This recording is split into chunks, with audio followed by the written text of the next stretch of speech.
Welcome everyone to the first OAAA lunch break of the year.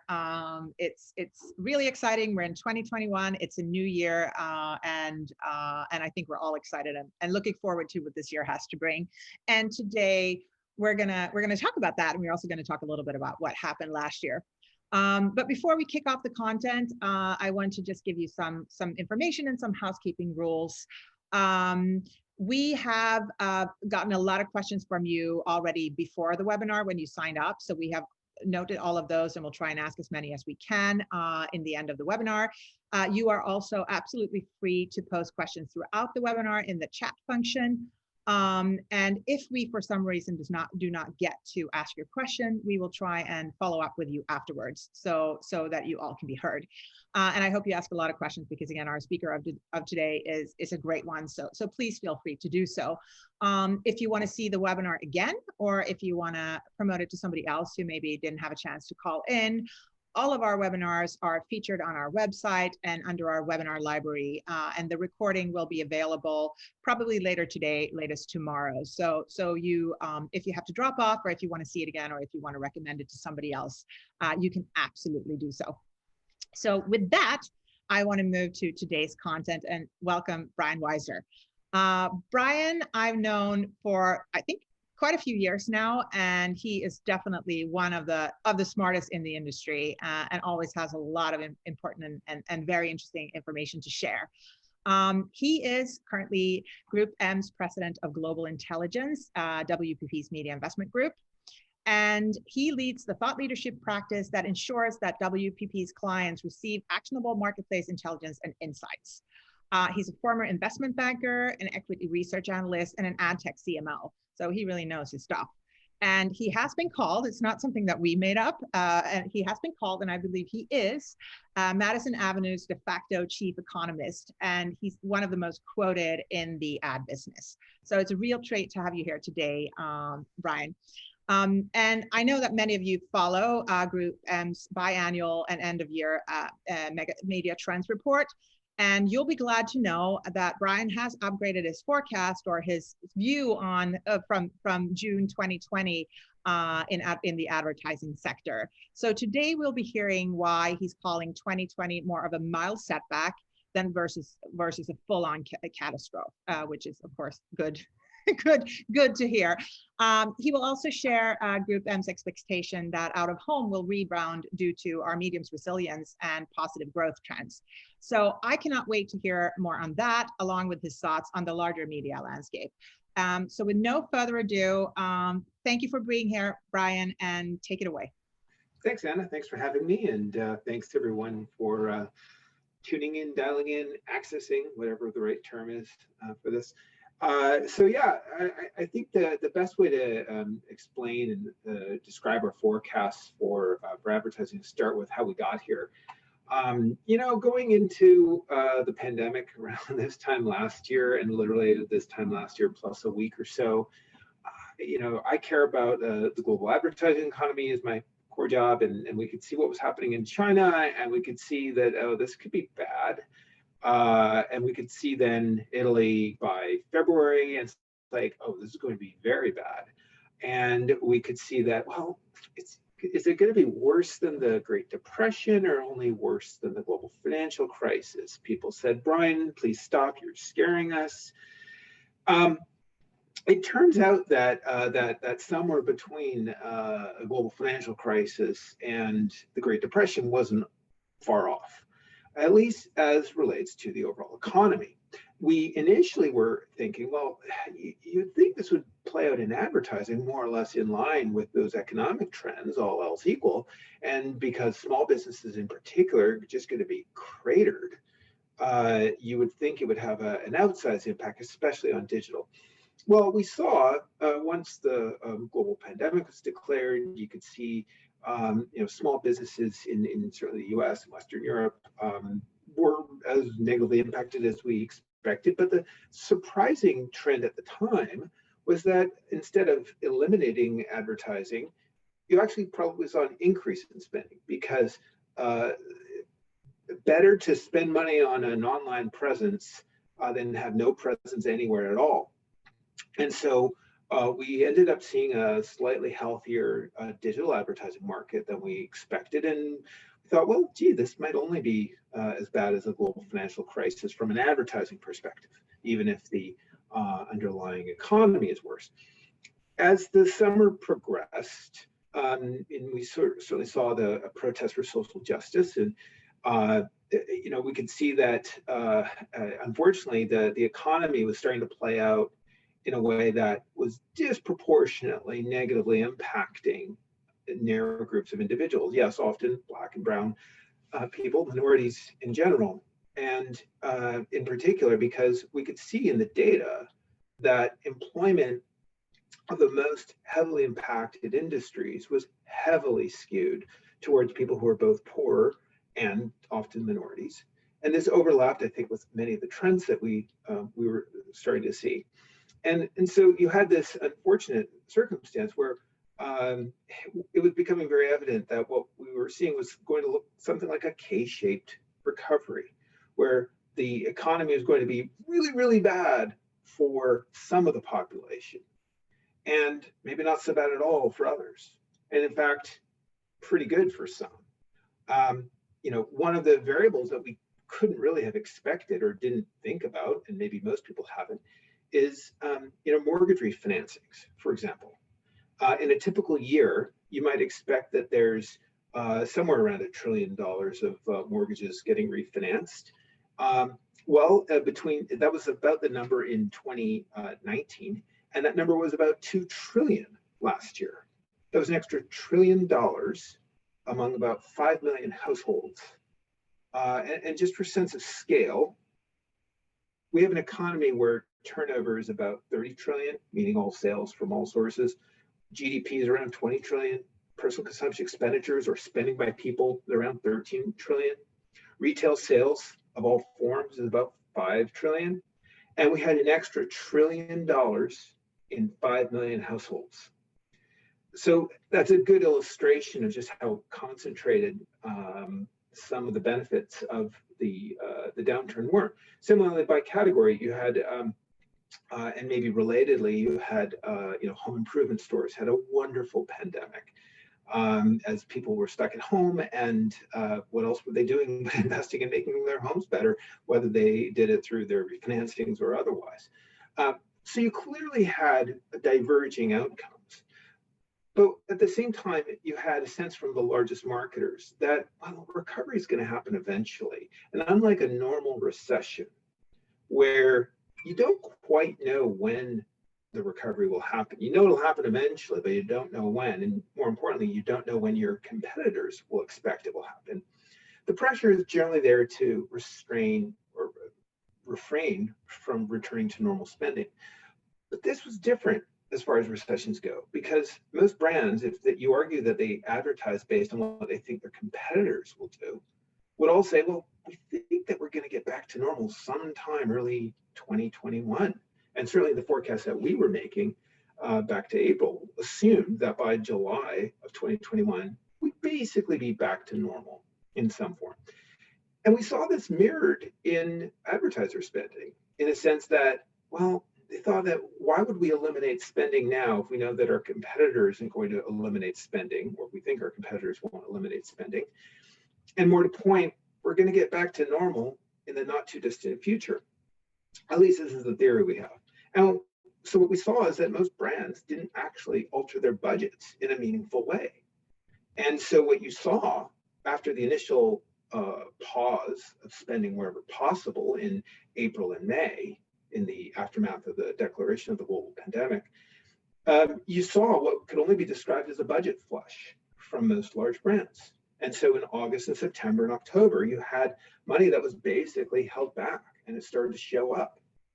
So all of these factors played into a 2020 that didn't look anywhere near as bad as we might have expected, at least when we look at the averages. As I say, though, it's really important to keep in mind that not everyone is ending up in an average situation, some much better, some much worse. And so as we play into 2021, some of the trends that started to happen will certainly continue. We know that I mean, clearly the consequences of the pandemic will still play out. You still have small businesses, especially, apparel-oriented or clothing stores, terribly impacted. Local or non-chain restaurants and bars, terribly impacted. And the people who work for those establishments, similarly, terribly impacted. Obviously, there's employment out there from, say, Amazon or from warehouses and e-commerce based businesses, but generally speaking, many people who build their careers in certain industries are certainly less likely to suddenly change. I should add that arts and entertainment and other venue-based and entertainment-based businesses also have been similarly slow to recover. Travel is another category. But the vast majority of marketing categories are basically operating as normal. And maybe with one important change, that this focus on e-commerce has become much more pronounced. In fact, as the year progressed, one thing that we think we saw is that if marketers were shifting resources into digital advertising, it was primarily in support of their e-commerce initiatives. That's a really important thing to think about. We'll get into some of the outdoor specific considerations in a moment. But one thing that I can predict with some degree of accuracy in these forecasts is, well, we can predict what the average marketer will do. It's not what they should do, it's what they will do. And what they generally will do is that if they have a business goal that roughly relates to e-commerce, that there will be spending that goes into digital media. It's understandable. There's an assumption that if you have a sales through a channel, you should support it with advertising. The problem is, if you will, that many of these sales will occur independent of whether or not the marketer is spending money on those digital channels. And sure, they can find a model that would correlate their spending on the channel with sales. But because very few marketers do much in the way of proper A/B testing, as in sacrificing a market to do a proper test, it's more often than not going to be correlation, not causation. And I think the way that attribution models work often cause many marketers to think that their correlation is in fact causation. I would argue that where marketers end up having some of the greatest opportunities to capitalize on this moment is that if we're going to continue as consumers, prioritizing e-commerce relative to other forms of retail activity, a strong brand will disproportionately impact e-commerce based performance. And towards those ends, there will be some marketers who are conscious about the things that drive brand first and foremost, whether that's a digital media channel or something else, outdoor, for example. And to the extent that that will be a priority in the years ahead of trying to find ways to build brands for purposes of driving e-commerce goals, there's certainly opportunities for media owners of all types, not just the digital channels. As we look to 2021 and where the money is coming, where the money is going, generally speaking, as I said, the largest brands are relatively healthy overall outside of travel and entertainment related categories. And so what we're going to continue seeing is that for many of them, certainly among the largest brands, television will still be disproportionately impactful. It is facing some meaningful challenges, which are maybe worth diving into a bit. I would say digital, generally speaking, is going to still be the number 2 channel for most large brands and increasingly the most important channel for many brands. Outdoor advertising has certainly been relatively resilient, all things considered. I think that the fact that it didn't go to zero in most markets was a bit of a surprise, especially during the April-May period when, basically people weren't out and about. But I think that this speaks to the fact that many marketers wanted to maintain their relationships with outdoor media owners and certainly understood the long-term value of maintaining their presence in out-of-home media. The underlying trend that we were seeing going into 2020 certainly supported pretty healthy trends among all so-called traditional media. Outdoor advertising was a solidly low to mid single-digit grower. And when you compare that with, say, television, which is a sort of a flat to slightly declining underlying business, or radio, slightly similar, more or less, or newspapers and magazines, down teens on an underlying basis, outdoor had a pretty good position, if you will, in terms of the work that it, the perception that it had among marketers as contributing to brand building. And I think that position certainly will return once we get back to normal.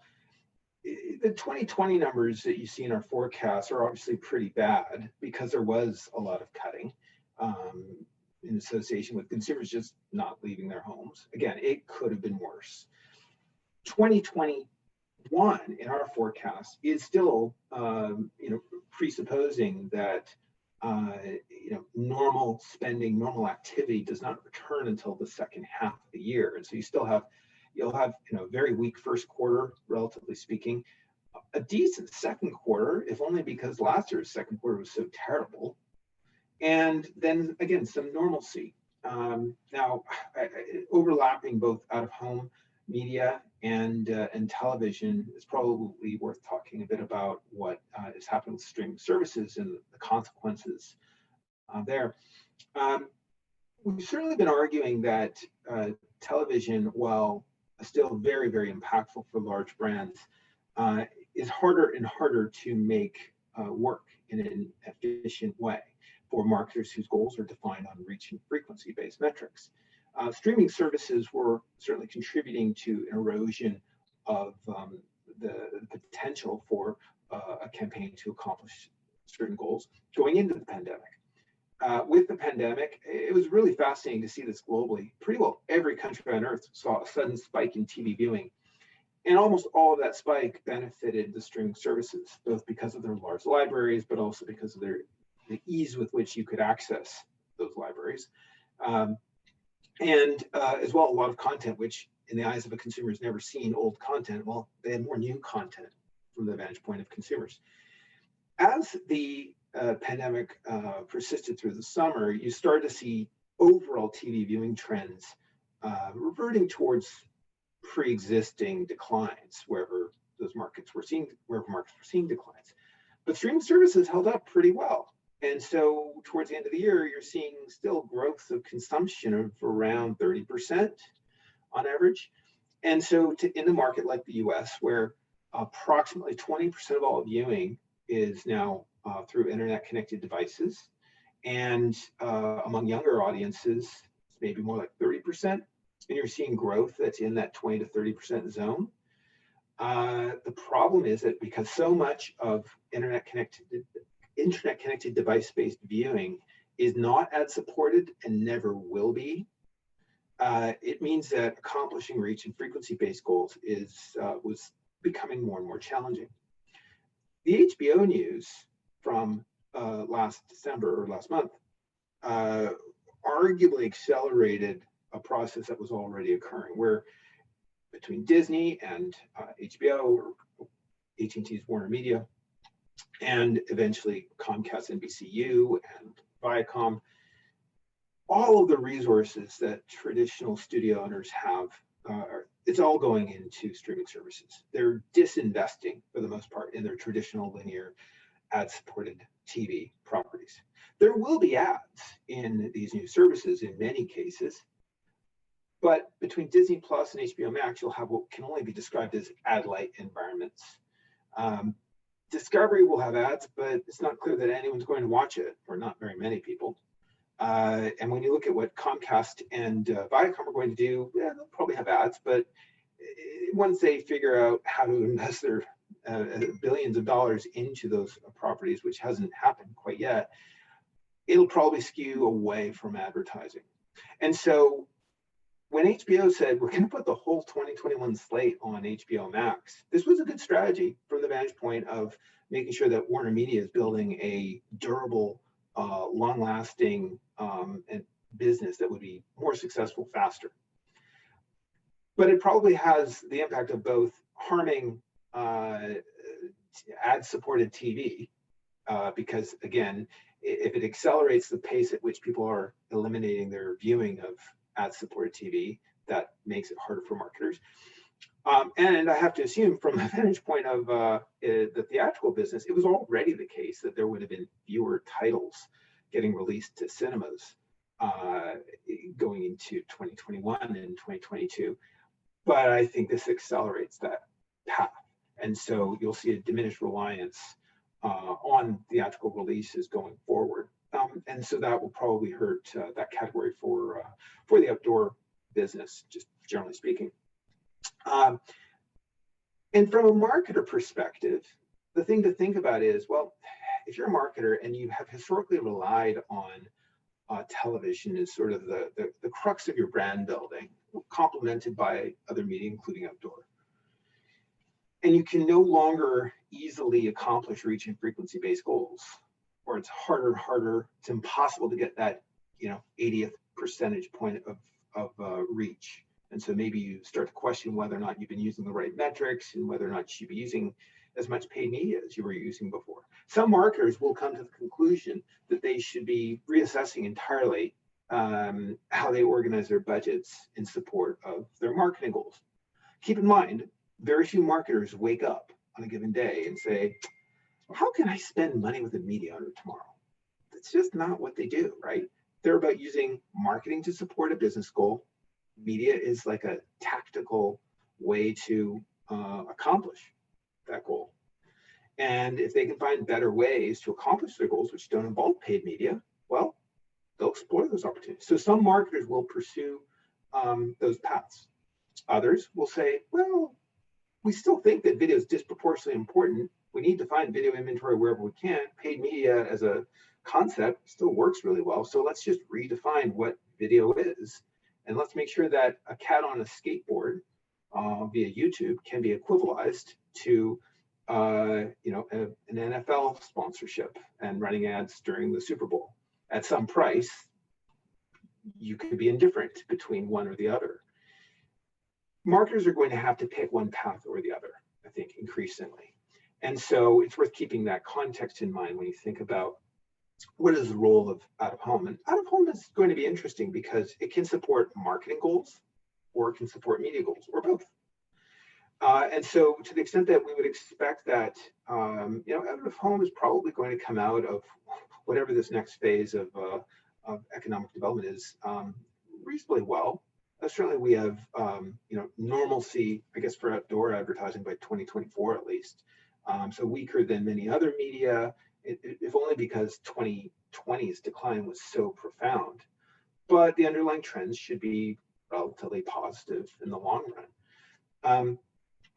Maybe I should take a pause there. And I know, Anna, you said you had some questions you might have, but I can certainly keep going. Well, Brian, first of all, thank you so much. You are a very, when we planned this, you said, I don't want slides, I'll just talk. I was like, but you're a very good speaker. And I definitely don't want you to stop you from telling us all of your wisdom. But I do have a few questions, and there has been questions from the audience. So I'll weave some in, and then, feel free to keep, telling us what you have planned. But I think it's really interesting what you said about television, about reach, about how the ad landscape is changing around OTT and those different services. I mean, our medium certainly has a lot of reach to provide. That's really what we have. So we are probably the only medium outside of television and Facebook, right, that can provide that kind of wide reach nationally.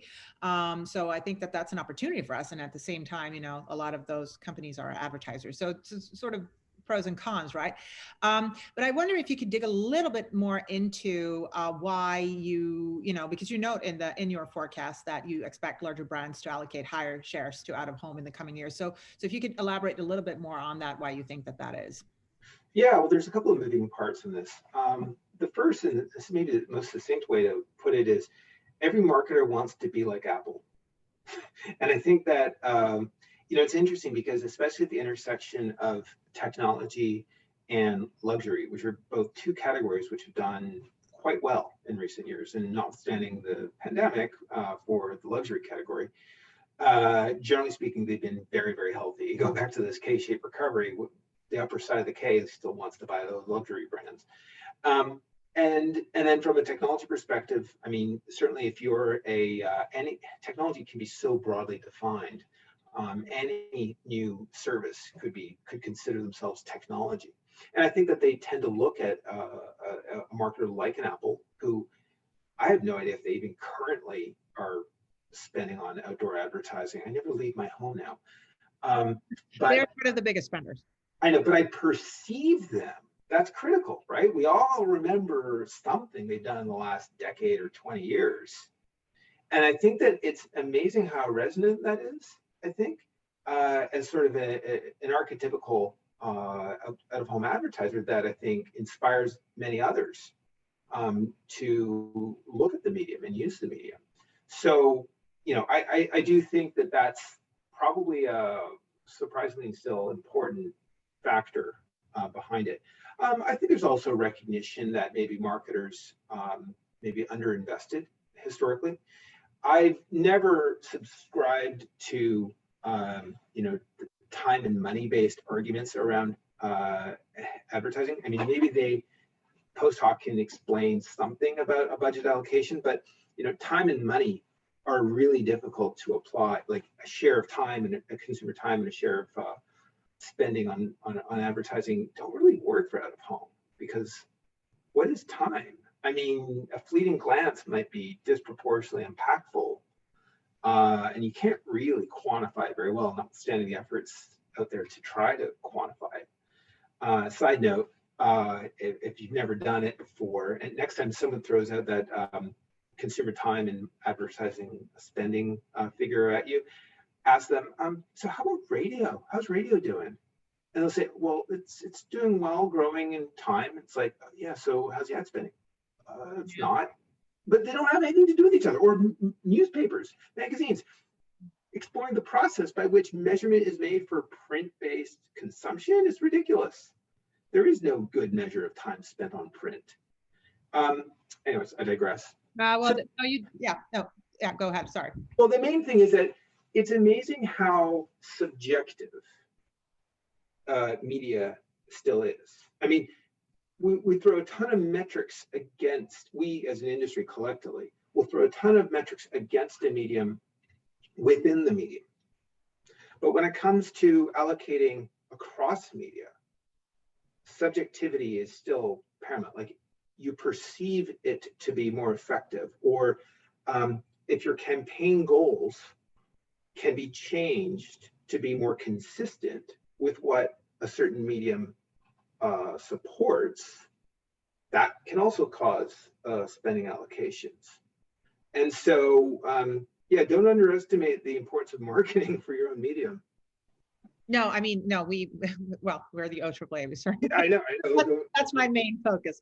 But no, I think you're right. And I think out of home has a bigger story to tell. And I think we also, coming out of the pandemic, really should think about what that is. Because and digital out of home's also done a good job of full shout out to Barry Fry. I think that in terms of it's a great contrast with, say, radio going back 15 years ago. Like, I think about how it was very clear that most of the radio industry was dinosaurs, for lack of a better word, and they were not willing to embrace the Siriuses and XMs of the world at the time, let alone Pandora, let alone Spotify. And even if it was kind of competitive, the aura that those entities could have provided to radio, it would have helped radio in a meaningful way, but they chose not to embrace it to their peril. Whereas by contrast, I feel like the out-of-home industry, broadly speaking, has embraced digital more, or is perceived as doing so. So it's not a dinosaur industry. I would agree. I mean, first of all, I think when you're talking about digital out of home and out of home, I would want to kind of go back to the conversation about TV and video. I think that they're the same thing, right? Like, there's no difference between, OTT and television. They solve for the same need. I would say the same thing for out of home and digital out of home. When I say out of home, I mean all of it.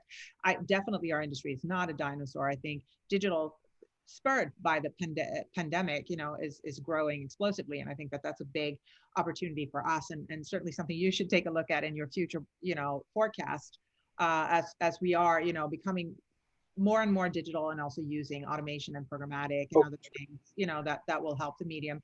And we're very broad, we're in many different places, right? It's not just billboards or street furniture. Out of home is a big platform. So no, I think that's for sure. I do not think that we are a dinosaur at all, but I do think. No, yeah, you're not, but as an aside, an interesting opportunity. And again, this could go any direction in the future. So the narrative I walk through with respect to advertisers who've relied historically on television have to come to a point where they're saying, from a planning perspective, cat on a skateboard on YouTube at some price should be compared to an NFL or some other top tier television ad. And many marketers actually will have that view, to say that it's all video, quality is subjective anyways. And so if we can manage our workflows at some price, you should be indifferent between any one or the other. I would add further, digital out of home video in that framework should be part of that same continuum. Yeah. If the workflows can map themselves. On the other hand, I am suggesting that many categories of marketers will say that we use television because we want to borrow the brand equity of the content around which our ads run. And whether it's out of home or it's a YouTube cat on a skateboard, you're not borrowing brand equity, one could argue. Well, one could also argue that, that on the flip side of that, what if you can own the whole canvas and you do not have to be disturbed by any messaging that surrounds it, especially, in uncertain times, or you never know what's going to happen. The brand in out of home can own the full messaging, and or actually be immersed sometimes, depending on where it runs, in borrowing brand equity, whatever that means. But it's really about the location and the context, right, where you're playing the video. But do you think that out of home video, we certainly see it as a huge opportunity for us, but do you think that we can capture a meaningful proportion of the linear TV dollars that's been flowing to the OTT platforms? And if so, or if not, what do we need to do that? It's yours to claim. What I mean by that is just kind of building on what you were saying before. If you're Apple and you've invested heavily in your creative, whatever that is, and the creative itself is the content. Like, I don't know, I remember when YouTube had that album launch they did with Apple, and they had the shadows. I can't remember the campaign. It was like 2005, right? Like, so iconic. Mm-hmm. And you think about these sorts of where there are really iconic pieces of creative that use out of home.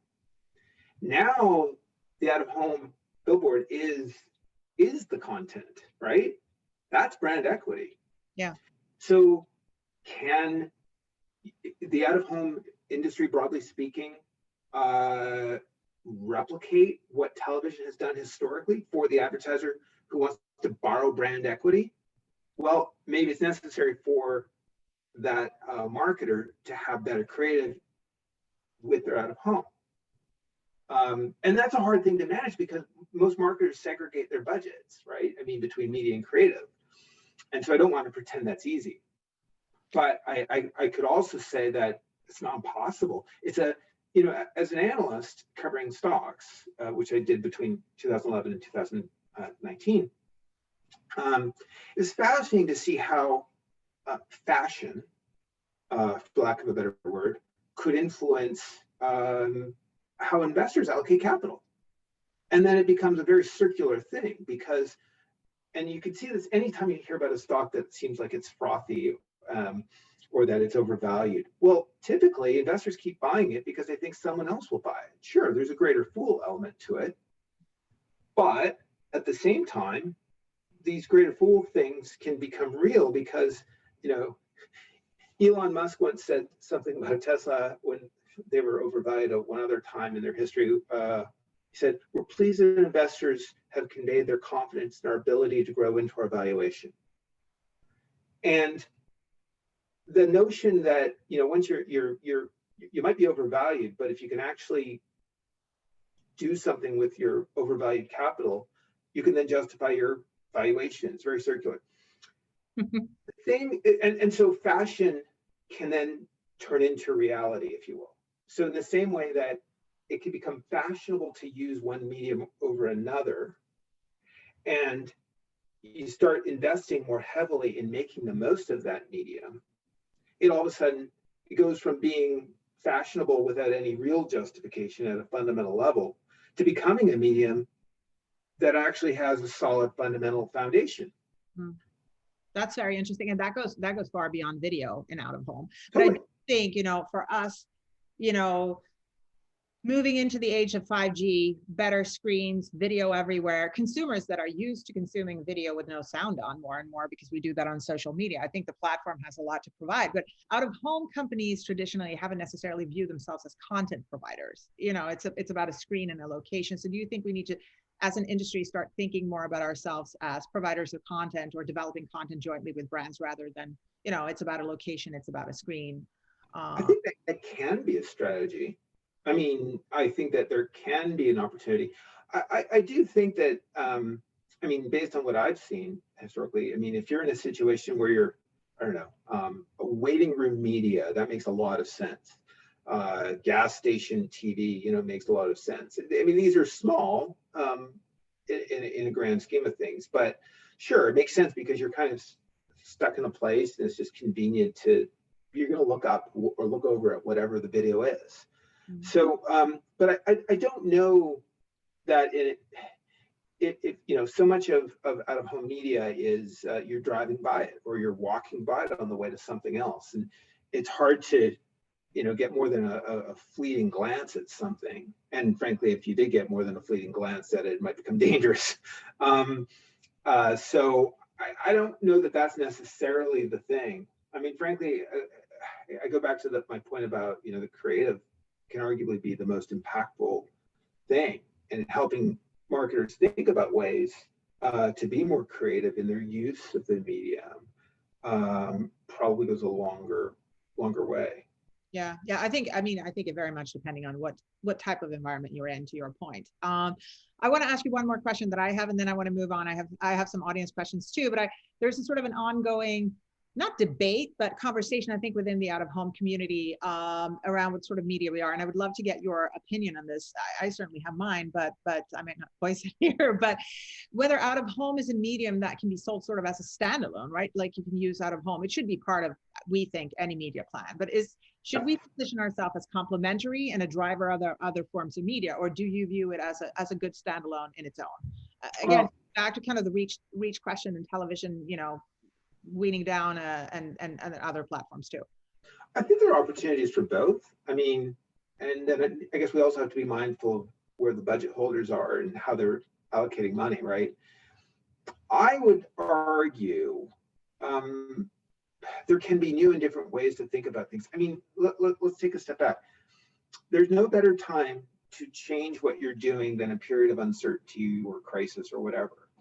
And now, as I say, most marketers they've gotten used to this new normal, essentially. So we're past that crisis phase, but I think there's still more open-mindedness to new and different ways of doing things.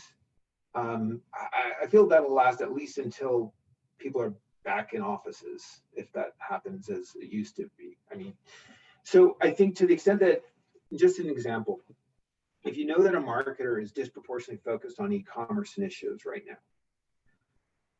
and if you argue that you'll get better performance from your e-commerce if you have a strong brand than if you don't, relative to your competitor, and you argue that, say, out of home can contribute to building that stronger brand, can you connect then your out of home presence to better e-commerce performance?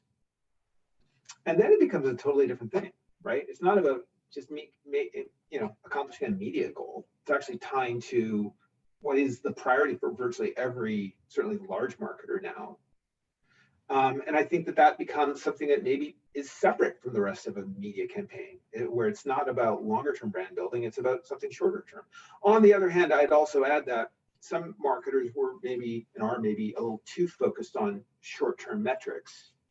We saw that it was amusing or interesting to me during the depths of the in April, at least in May, you saw auto manufacturers cutting spending anywhere they could because they really didn't know what was coming next, right?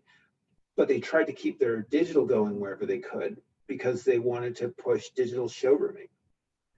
And it kind of ignores that the decision to buy a car is, it's a multi-decade process of building a brand and perception in eyes of consumers. So performance-based media is arguably not as impactful as that longer term stuff. But on the other hand, if you think that, in the long-term world, worm food, what's the saying? Then better to focus on the short term if you can. Well, it's a combination of both, right? But I mean, there's certainly been a shift, I feel, from the goal being building brand to very much driven by performance metrics with the whole kind of direct to consumer brand evolution and all that. And now maybe we'll come back to brand building. I mean, everything has shifted in this pandemic. Can I just add though? I think Yeah. Out of Home has an interesting opportunity in the sense that especially when you have marketers who maybe they commit to billboards over extended periods of time. And again, back to the surprising resilience in the numbers as we saw it, perhaps it's because a greater share of marketers actually had annual commitments more than we expected, and that was baked into the numbers as we saw them through the worst of the downturn. But to the extent that for an advertiser with a year-long commitment to a space or a multi-year commitment, even in some cases, arguably that's very different than when you're doing flights, right? And so to the extent that you can look maybe more holistically about in a market where you went dark with your conventional paid media, but your billboards were still up, and then you isolate that or look at a market where you didn't have any out-of-home media but you only flighted. Was there any difference?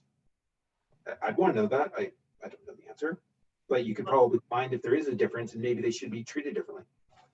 That's good research too. We'll take notes on that. That's actually a good research piece for us to do.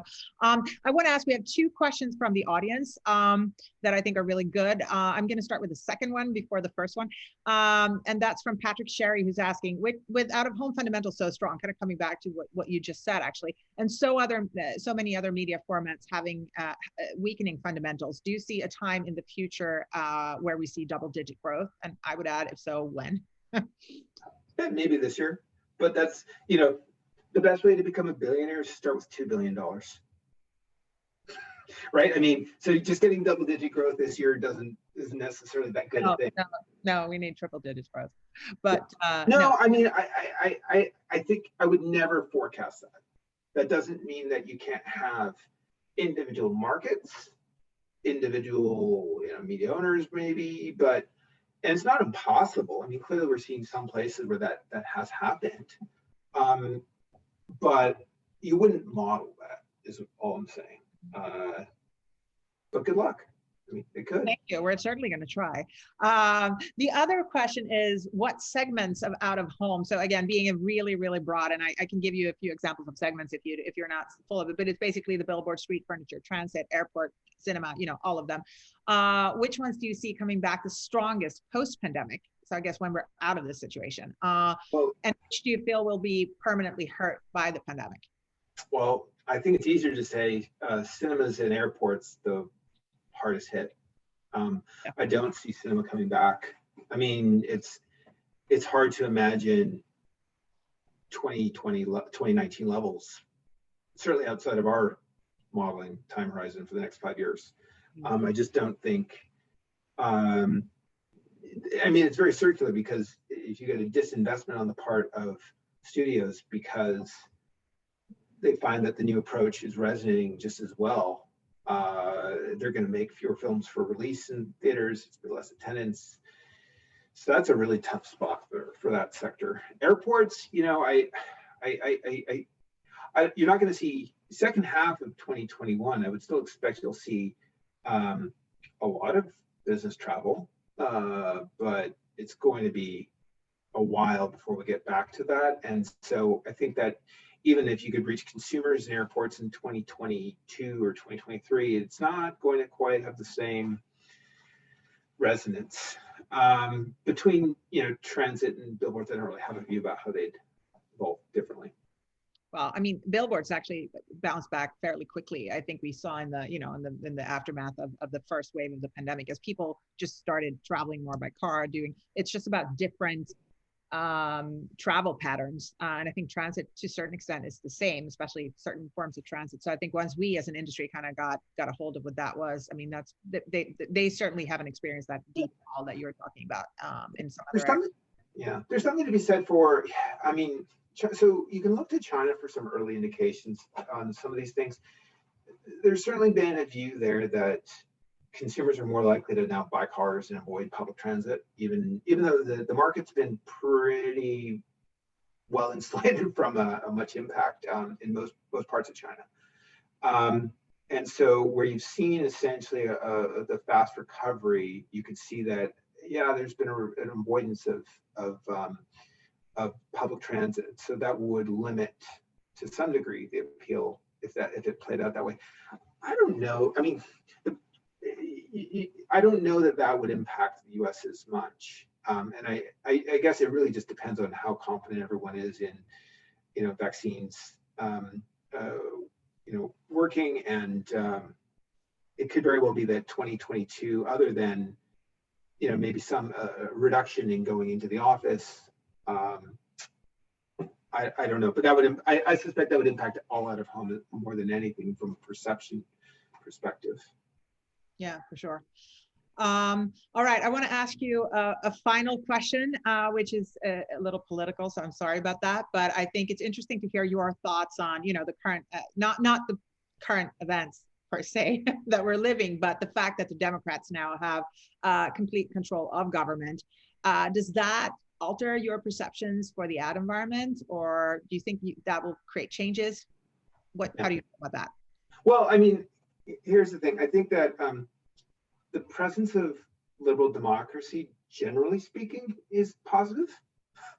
And I think that,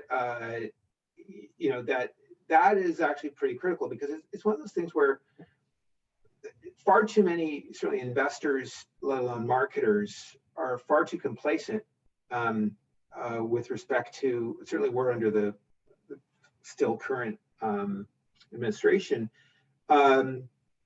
more because there were pretty clear and present threats to liberal democracy, which generally speaking creates and that's not I would argue that's not a political statement. It shouldn't be a political statement.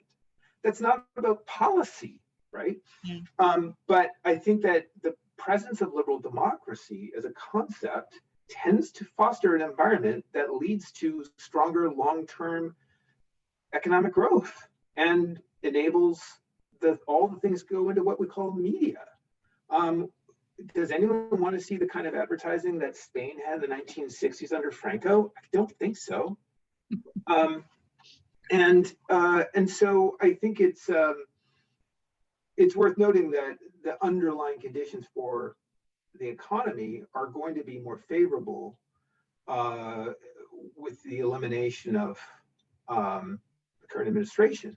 I think there's maybe a separate question of whether or not divided government is more favorable. I mean, the current makeup is hardly going to be, runaway changes, regardless of what you think is the right policy choice. That's really hard to imagine. But I'd also argue that, again, I come from a land, as I know you do, where government historically has had a more significant role in the economy, and arguably it hasn't hurt advertising and media. If anything, it's probably created a better long-term foundation. So I don't think there's much to worry about. Yeah, I think if anything, it's more around policy, potentially around privacy laws, and just the view on the kind of the Googles and Facebooks of this world, which, you know. Oh, well, that's not good. Yeah, that was going to happen anyways. I do think that, I mean, it's ironic that, Trump's coda may actually accelerate the move towards Section 230 getting revoked from the Communications Decency Act. Very ironic. No, I do think that, I mean, it's safe to say that you have to assume that more aggressive regulation on both privacy and on whether or not the dominant digital media owners can stay in their current form. I mean, this is being driven out of Europe. I don't think the US is going to get to it in time. And so you start with the assumption that there will be breakups. The unfortunate thing for this group probably is that, well, you're probably only going to actually make a larger number of equally dominant companies who have effectively limitless capacity to raise capital, and now actually might be more efficient at allocating capital. Because imagine you're currently a division of, say, Google, and you're broken up. And now you have, not only do you have unlimited access to capital, but you have clear line of sight between the decision maker and the actual allocation of capital internally. You're going to be way more efficient in terms of driving actual change. So if there were to be some sort of action, again, driven by Europe, probably, it would actually accelerate the relative importance of the companies that were most impacted, would be my guess. Well, we've certainly seen that with GDPR and some of the changes that they made in Europe. It has not been effective, at least not with the goals that they had in mind. Well, I think for the out-of-home sector, at least, it sounds like you think, and you're very smart, that we have a pretty good 2021 ahead of us. It's really, the future is really for us to create. Yeah. We should take advantage, just summarizing, of the crisis and the opportunity we have to make some changes, probably early on this year, just because, we're still kind of in stealth mode with other things. It's really up to us. And we're certainly— Future is yours to invent. Well, Brian, thank you so much. This was absolutely terrific and excellent. Folks on the line, camera, Zoom, you can find Brian's absolutely excellent reports on GroupM's website. If you cannot, reach out to us. We have them. I'm sure you're willing for us to share them. Yeah. And I hope we can have you back soon. Thank you for all who participated. Again, thank you, Brian. And have a great rest of your day, and see you soon. Thanks for having me. Thanks for joining, everyone.